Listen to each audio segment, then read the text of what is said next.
Yeah, it is. It's really exciting being here. I always love coming up to Brisbane, particularly when you put on some British weather for me.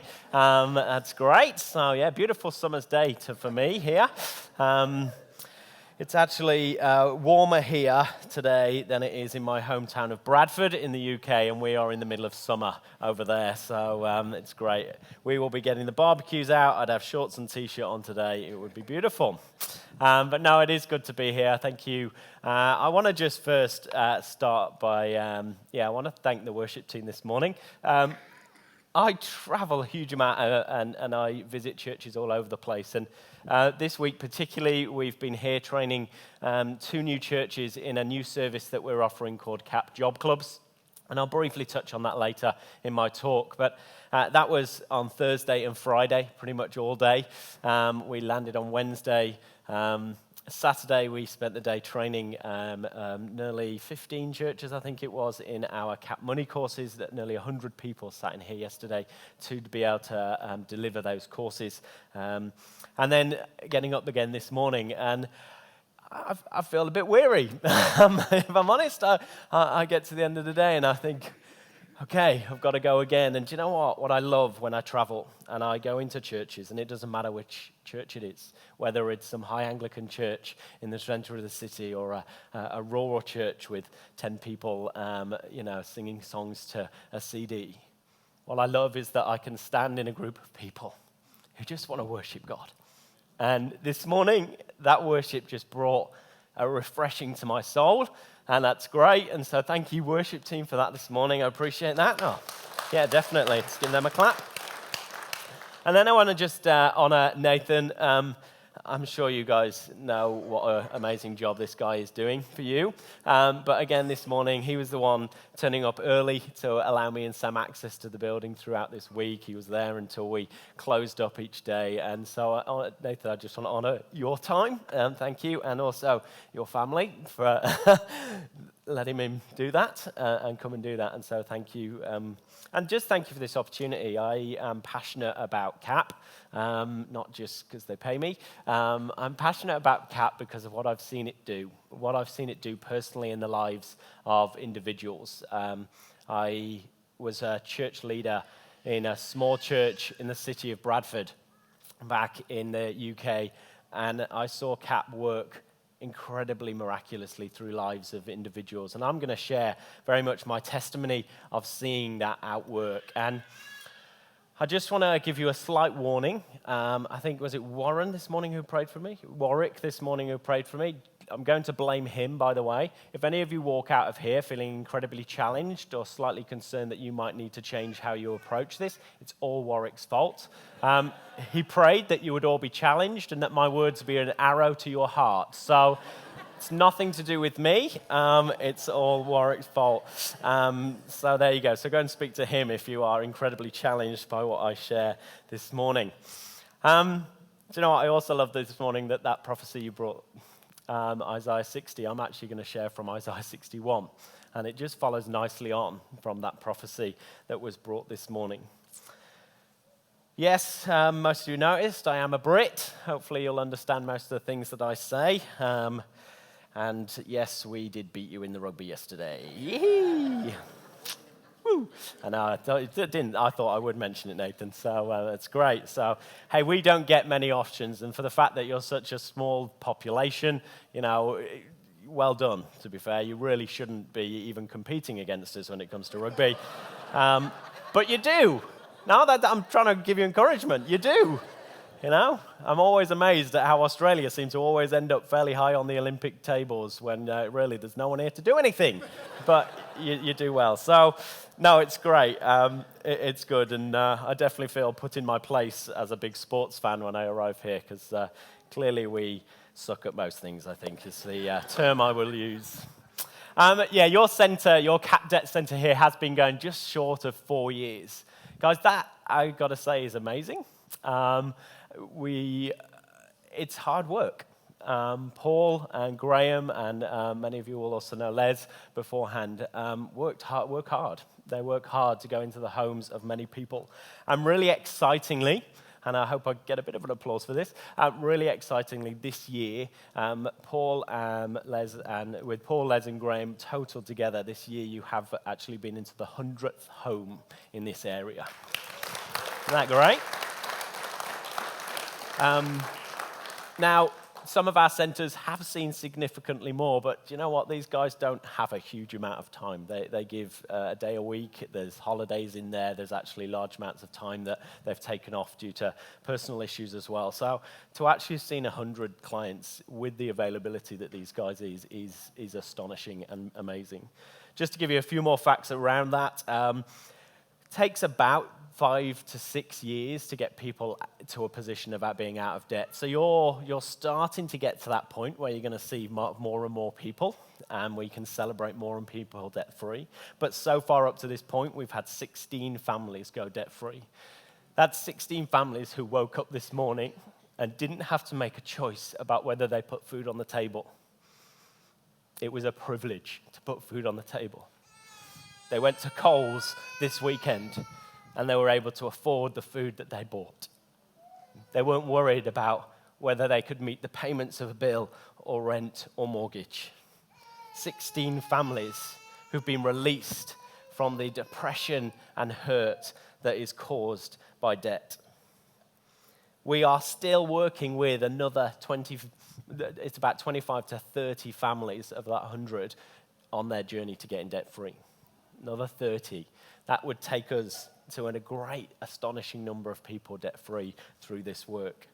And I want to just thank you as a church for putting your finance behind it, but also just your time and the energy to do that so well. But there has been something missing. There has been something missing a little bit from it here. Across most of the centres here in Australia, we see about 20% of clients that we sit down in front of make first-time commitments to follow Jesus Christ. And unfortunately, that's never quite happened here at Hills. We haven't quite had that effect of somebody really engaging in the church. And there is no criticism here at Les or Paul. They do an amazing job. But I want to just bring a challenge this morning about what part we play as a church to ensure that this journey for these families doesn't just stop at getting out of debt, but actually that hope of Jesus Christ's death on a cross actually resonates in the hearts of our clients. As an organization, we are passionate about two things. Firstly, to serve the poor, and secondly, to save the lost. And so this morning, I want to just read from Luke 4. This is Jesus quoting from Isaiah 61. It says this in Luke 4, verses 17, "And the scroll of the prophet Isaiah was handed to him. Unrolling it, he found the place where it is written, 'The Spirit of the Lord is on me, because he has anointed me to proclaim good news to the poor. He has sent me to proclaim freedom for the prisoners, recovery of sight for the blind, and to set the oppressed free.'" Hey, it's widely accepted, and we heard just the message this morning, that Jesus came to save this world. He came with that forgiveness, his death on the cross, that grace that he brought because of the sins and the wrongdoings that we have done in our lives.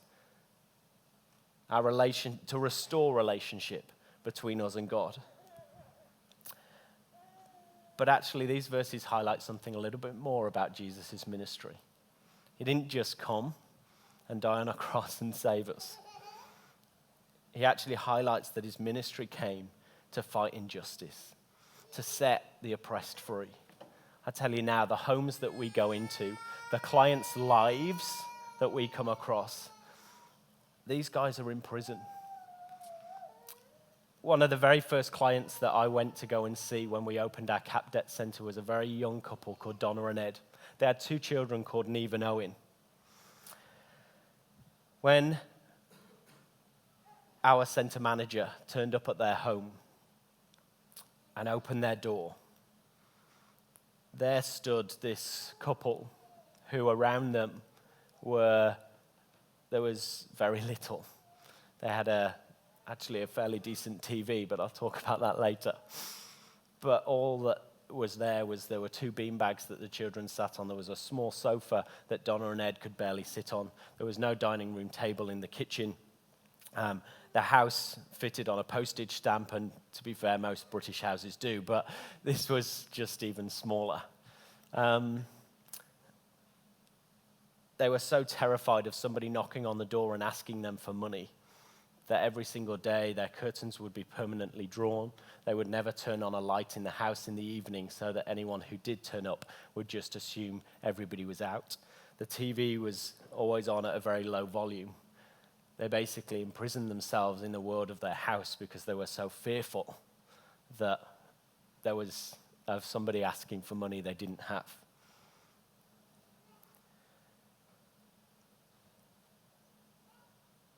God's heart for the poor is throughout the Bible. He talks about it in so many verses. But one of those ones, Isaiah 61, just goes on to this beautiful ending. The Spirit of the Sovereign Lord is on me, because the Lord has anointed me to proclaim good news to the poor. He sent me to bind up the brokenhearted, to proclaim freedom for the captives and release from darkness for prisoners, to proclaim the year of the Lord's favor and the day of vengeance of our God, to comfort all who mourn and provide those who grieve in Zion, to bestow on them a crown of beauty instead of ashes, the oil of joy instead of mourning, and a garment of praise instead of a spirit of despair. They will be called oaks of righteousness, a planting for the Lord, for the display of his splendor. Matthew 25 talks about, for I was hungry and you fed me. I was in prison, you came to visit me. I was naked and you clothed me.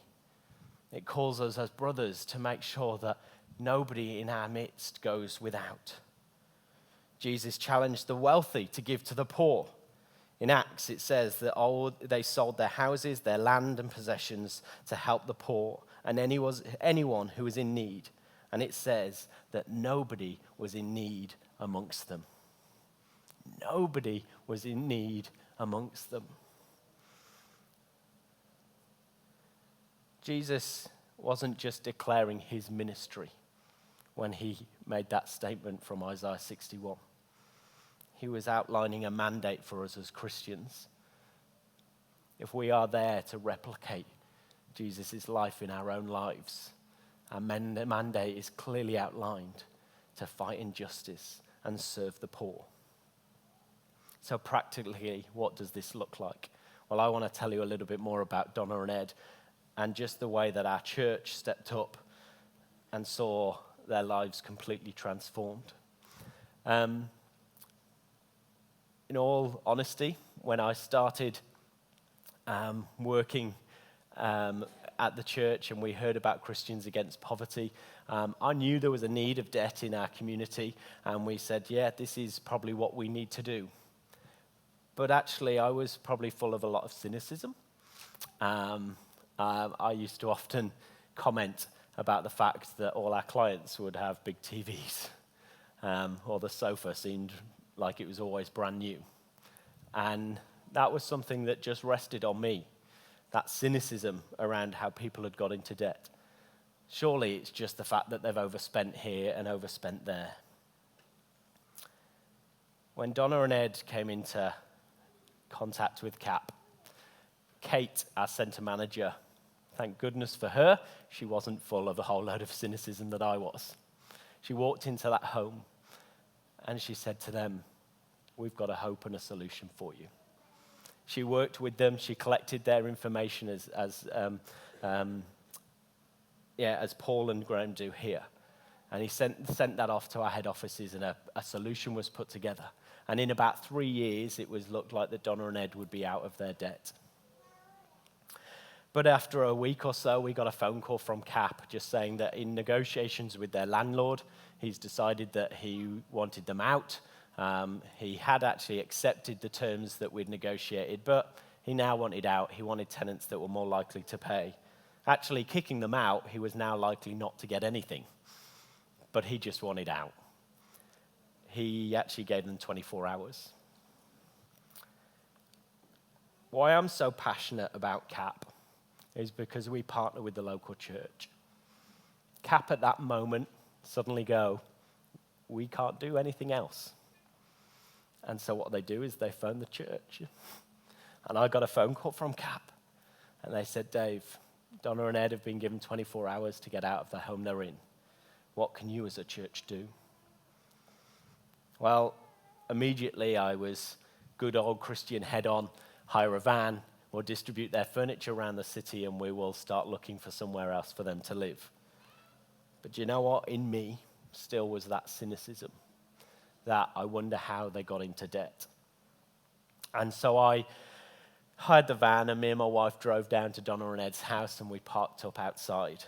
And there, sat outside that house, was this beautiful, immaculately polished, well-kept blue Subaru Impreza. I know Nathan will know what I'm talking about. He's a bit of a car nut. This thing was the Colin McRae's World Championship winning car. The body kit on it was a replica of that. It was polished to a T. Even the hubcaps did some weird spinny thing. You know, it was immaculate. And what rose in me was that cynicism that I had about people and debt. And I turned to Rosie and I said, oh, typical. That's where the money's gone. I walked it to that home and then thinking, right, I need to connect with these guys. Kate's done a great job, but now as a church, we want to connect with this family. We want to show them how much the church love them. And I walked up to that door and I thought, I need to connect with Ed. Now, I'm not the most blokey of blokes, okay? But I thought, I'm going to mention the car. He's clearly into his cars. That's where I'm going to go. And I knocked on that door and I went through and I met Ed. Hi, Ed, I'm Dave. Hey, Ed, nice car. Oh, no, that's not ours. That's the neighbor's. At that very moment,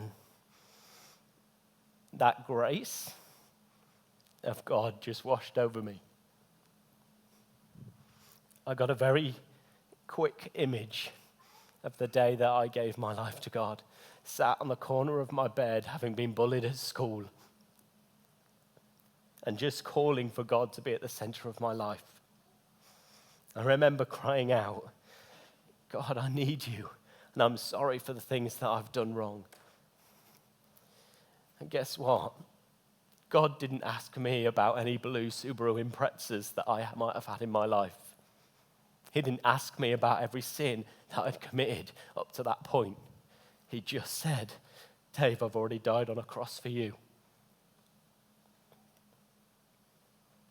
When I walked into that home, Ed did not need me turning up a cynical Christian asking about everything that he'd done wrong around his finances.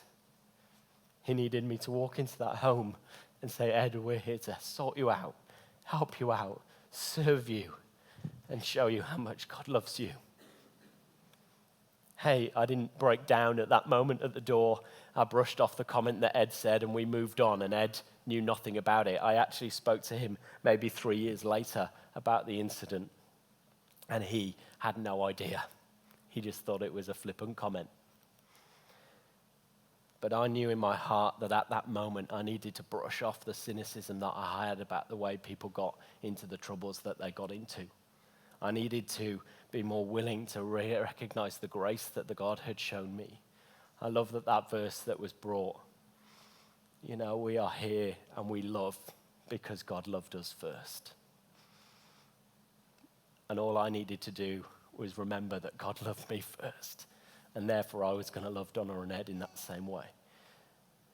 We packed up their house, we distributed their furniture.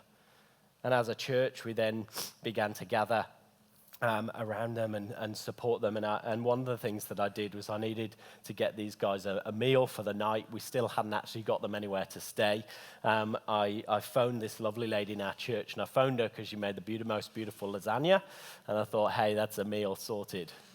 But when I phoned her, I didn't ask her to make a lasagna. I don't know what it was. I'm gonna say that God just prompted me just to be a little bit more open. And I said to Yorrol, you know Donna and Ed. She'd actually met them because she'd been on a visit with Kate. And she said, you know Donna and Ed, said, is there anything that you can do for them? And Yorrol on the other end of the phone said the most amazing thing. She said, "I'm a 60-year-old lady living on my own in a 4-bedroom house. Why don't they move in with me?" Isaiah 58 lists how God asks us to live our lives. Is this not the fast that I call you to serve the hungry? It goes on to say, spend yourself on behalf of the poor. In other translations, it's sacrifice yourself on behalf of the poor. What Yorel did that day was sacrifice what she had for those who had not. That word that nobody amongst us should be in need resonated in Yorel's heart. And she opened her home, and Donna and Ed moved in with her. That wasn't easy. Their kids were a nightmare. I became their godparent, I know. But Yorel took them in. Over the next few weeks, we actually found them a place to live, and we moved them into their own home, a stone's throw away from our church. Firstly, we need to remove the cynicism that clouds our judgment when we meet and we come across those in our community who have what we don't. But secondly, we need to be willing to give up what we have so that those around us are not with need. I don't know where you're at, where your thoughts are, but this center in this church is doing an amazing job. But it needs you as a church to come around those who are those to support our clients. Paul and Graham will both move on to client after client. They will move on to the next new client, and they do a great job to begin with and often form great relationships with some of these clients. But the reality of it is there's no way that Paul and Graham can keep 100 people in their minds and give them everything that they possibly can. They need some people in church to do it. And there are a great number of you who are supporting already, and I want to just say thank you. I really appreciate that time you give. As a church, we continue to see our church grow, and I began to think, why is CAP different when we've been running other ministries in our church for so long, and yet CAP is seeing people saved, we're seeing members of our clients come into church, yet our mothers and toddlers group that we've run for years and non-Christians go to have never come to church. Never happens. And as a bit of a strategic leader, I said, well, let's replicate what we're doing in CAP to what we're doing in the ministry in our mums and toddlers group. So we began 4 teams in our church, and this was just an amazing way for us to really establish connections with our community. The first thing that we did was we increased the level of prayer that was going on in our church. We had people praying regularly in the church building, and we were feeding stories from our clients and from mothers and toddlers so that regularly prayer was going on, not just for things that we were doing on a Sunday, but also for the ministries that we were operating around the side. The second team we were created was that we asked those who were available during the day to be available to be at the mothers and toddlers group. Not there necessarily to set up or do anything, just to be there. To be there to be a friend for those who arrive, but also to go out on visits with our centre manager. That is what Graham and Paul need. They need more people who are available in the day to go on visits with them as they visit their clients. The third thing we then did was realize that I had this row of people across the back of our church trying to be as polite as possible. They were of the elderly generation. But you know what? These people were incredibly passionate about serving. They didn't have the time or the mobility to get out and work with clients, but they were passionate about seeing people's lives transformed. And I talked to them about what it was that they could do. And one of them said, I'll make cakes. I said, great, make some cakes. One of them said, well, if I make a dinner, I'll make double. And I said, great, let's do that. And we've installed a freezer at the back of our church, and every time this group of ladies across the back of the church would just bring meals, they'd put it in the fridge or the freezer, and whenever our centre manager went out to visit a client, they'd take a whole cake. It was great. They'd just take things along to bless that family. This became our blessings team. That team grew, and we had people who could make birthday cards and Christmas cards and would love putting hampers together. And they gathered together, and they would start doing that. And every mum in the mums and toddlers group on their birthday got a whole pamper kit. And every time a birthday for a client, a card was sent out to our clients on their birthday and at Christmas. And then finally, I was sat there thinking, well, actually, I don't have the time in the day. I'm not a great cook. I work for CAP most of the week, and then I'm at church doing my church bits and pieces. How do I fit into this? And I thought, I'm maybe time poor. And I began talking to some other professionals in our church who, they worked all day and they couldn't meet clients, but they wanted to be involved in communicating with people, non-Christians. They talked to me about the Christian bubbles that they had become used to, that everything they went to was another Christian event and never getting the opportunity to meet a non-Christian. And I said, well, if I told you that every month I could give you a name of a non-Christian that you could phone and say hello to, would you want that? And everyone in our church was, give me a name. And I said, great, I'll do it. And so we started passing out the names of our clients to individuals in our church who were passionate about serving but didn't really have the time in the day. And all we asked them to do was phone them once a month. Once a month, just phone somebody and just say, how are things going with CAP? You didn't make mums and toddlers this week. Is there anything that we can help you with? And slowly relationships formed and those relationships grew. And when we put on an event, those people went and invited them. And we suddenly started seeing a mothers and toddlers, the mums appearing in church. Actually, about 6 months after we started this project, our Christmas service was coming up. And I said to everyone who had been linked with a mum from our mothers and toddlers group, I said, I want you to all personally phone them and invite them to Christmas service. 100% of the mums were at our Christmas service. From a point of never engaging them in church, we had 100% of mums sat at our Christmas service hearing how much God loved them. As a church, we grabbed hold of this concept that God wanted us to serve the poor, to sacrifice what we had so those around us without would have. This morning, I want to extend that challenge to you. What can you do for Paul and Graham?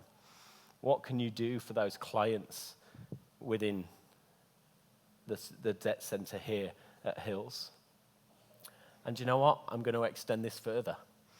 There are a number of other ministries going on in this church. I don't want to just bang a CAP drum because I'm passionate about church and I want church to be effective, and it's not just about CAP doing it well. You've got youth ministries, you've got kids ministries.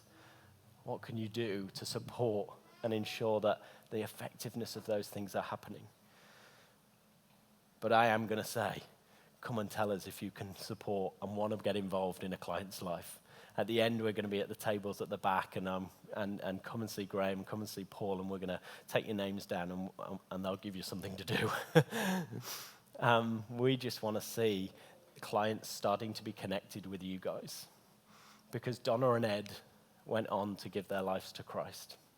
They went on to become these most amazing guys in our church. Donna started running a soup kitchen, a small wholesale vegetable selling products in local primary schools to mums who couldn't afford the expensive supermarkets. Ed took on the men's ministry in our church and just saw huge numbers of men in our community connecting with church who had never been in church before. When we are willing to sacrifice and give what we have to those without, we see transformation. And CAP is just one proof of that. What I've read in Isaiah is something that we see demonstrated throughout our network of debt centres here in Australia. But we wanted to take it further, and we realised that Donna and Ed were a classic example. The reason they were struggling was because actually they were struggling to get work. And so CAP, last year here in Australia, we realized that we needed to tackle this issue of underemployment and unemployment in Australia. Do you know that there is approximately 2.5 million people today who are either under or unemployed in Australia? 2.5 million people who this morning are wondering, where am I going to get my paycheck this week? How am I going to manage to pay the bills? And so just this year, we have launched our CAP Job Clubs. This is a fresh way for churches to tackle the huge problem of underemployment. The CAP Job Club equips a church to assist people in their journey, providing tools for personal and practical development. We currently have 7 job clubs up and running in Australia, and our aim is to see that continue to grow. As with all CAP's work, we give the opportunity to encounter God. We believe that this new initiative will eventually make significant differences and in the lives of thousands of people with no realistic prospect of work. But the other issue that Donna and Ed faced was that Donna would spend nearly £100 a week on cigarettes. Life and addiction was just enveloped them as a couple. Donna was a shopaholic in a way. Ed bought gadgets everywhere that he went. And so during the last 18 years, we've worked extensively in local communities, and we've seen that devastating impact that addictions and dependencies have on people's lives. So in 2017, CAP will begin a new project of CAP release groups to tackle the growing problem of life-affecting habits, dependencies such as drinking, gambling, and internet addictions. The course itself is inspired by the principles of the Christian 12 Steps programs, a program that millions have been to find freedom from life-controlling issues. It features practical and spiritual tools to help people overcome their dependencies. And like all CAP's work, the release groups will give opportunities for people to be introduced to God. We believe this exciting project could actually see thousands of people released from dependencies. Australia has just been announced again, 3 years in a row, as the UN country with the largest recreational drug use in the world. The largest recreational drug use in the world. And CAP wants to equip the church to be the response to that need. Now, guys, all of this is about us stepping out in faith, saying, well, God, what do we have that we can give away? And some of you, I'm sure most of you, have probably either been forced this book into your hands by Graham or Paul in the past, or you've been offered it before. But if not, this is John Kirkby's book, our founder, and how he started CAP. And I've got, again, a whole load of copies today. We don't sell this, we just want to give it away. Why? Because the book is a great read. The faith journey of it. I hate reading. I'm not a reader. I struggle to. I picked this up and read it in about 2 days. It really is a very easy read. And so I want to just give away this today. And so I've put some cards on on your chairs with some pens. And if you would like a copy of this book, if you want to be inspired what somebody with just a small amount of faith can do, I want you to come and grab a copy off me. And all you do is fill in the card, fill in your name and details, and just come and get the book. You don't need to donate. You don't need to give anything for it. Literally, name and details. Come and swap the card for a book. Okay, now New South Wales guys always get this wrong. Okay, but you guys are much cleverer and brighter than they are. No card, no book, okay? So card equals book, yeah? Okay, but just fill in your names and details. We want to keep you informed of what CAP is doing, keep you informed of how CAP is growing in the state particularly, but also around Australia. So come and get it. It's an incredibly inspiring read. I've probably got enough copies for just about everyone, or certainly every family. So just come and get one if you have not already. And then finally, as an organization, we don't receive any government support for what we do. We share the gospel, and unfortunately that's frowned upon from government agencies. Actually, we've been offered it, but we've said we don't want to compromise our values to pray with our clients and to share our faith. And so thank you for the offer, but we're not going to take it on this occasion. Our vision is to see 41 debt centres rise to 150 over the next 5 years, We want to see 500 churches running our Cap Money courses. We want to grow our Job Club initiative to nearly 200 churches across Australia. And this will allow every single Australian access to quality debt counselling, job-seeking release groups from the local church, where they can also be introduced to God and his great kingdom. And so can I ask you, if you're in a position that you could afford maybe $5 a week, $5 a fortnight, even just $5 a month, the amount really is insignificant. But I know this is our church with a heart to serve and a heart for this. And so I want to just say, will you match your heart with what you can do? And so if you can, there's a big tick box at the top. You can just tick that box and say, I'd like to give. If you then have your financial details, fill them in. That would be really amazing. But if not, we will then contact you and we can do that over the phone at a later date. But guys, I just want to come back to what an amazing job that Paul and Graham are doing. They are walking into the homes of people like Donna and Ed on a regular basis. And the way that these guys serve, without any cynical nature to their acts, without any compromise to who they are, they just go in and say, hey, we want to love you and serve you. And so, guys, I want to thank you, Paul. I want to thank Graham for your work and your commitment to this. Please keep it going. Please keep going. But guys, they need your support. Come and talk to us if you think, well, I would like to know the name of a client who I can call. Yes, I can bake some cakes. I could provide a meal. Come and let us know. Come and talk to Paul and Graham afterwards. But on behalf of the poor and needy, on behalf of our clients, I want to just thank you as a church for doing it, running a debt center and doing what you can to serve the poor. It's been an incredible privilege to be in Brisbane the last 4 days and being hosted here. And I want to just thank you for the time to share just a little bit about what CAP is doing across Australia. Thank you.